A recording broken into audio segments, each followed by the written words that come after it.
Hey everybody, we're just at the US Consulate building in Toronto now where the rally is going on. We're going to talk to Steve McMaster. Follow him on Twitter. He's organizing this event. This whole entire event, we all know, has just been one shock after another, absurdities, ridiculous smears. And, the latest attempt, we all know this week, major account, Unity for J, which is Unity for Julian. It's just been banned on Twitter, It's just been banned from Twitter.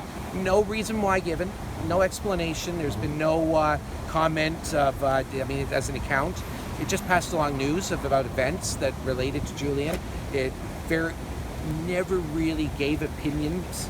An opinion was clear with supporting Julian.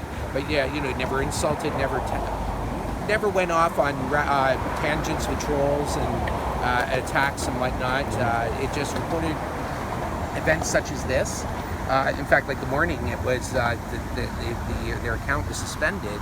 I was thankful that they retweeted this event, right. And it makes me wonder just how much of this is meant so that now that there are more events going on in cities, that this is their latest attempt to try to reduce Julian, the effectiveness of Julian's supporters and our campaign to get him free. Yeah. The more that they can get to these accounts that have a following, get word out.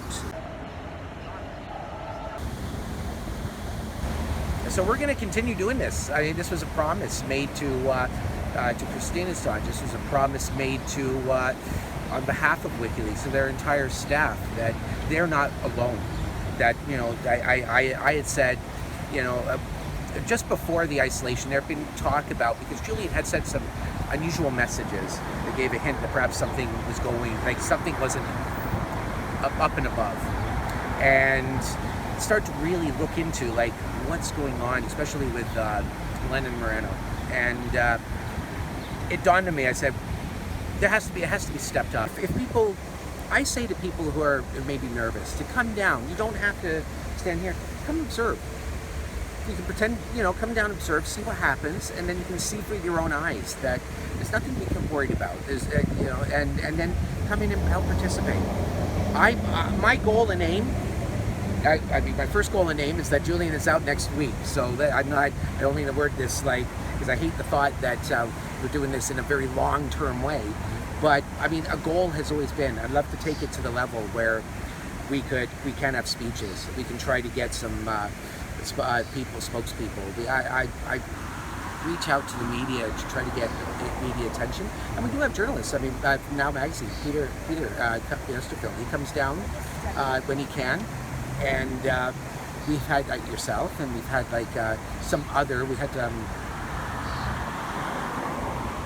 don't know what they were called, Angry Beaver or something like that. Okay. They came down and had an interview, and. We've had people express an interest, and we want to get it to the level where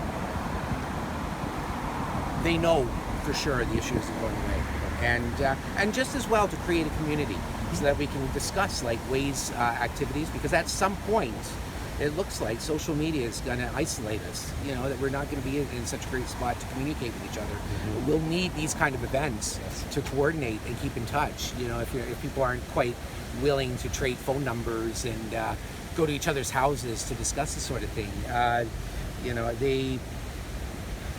we're seeing it.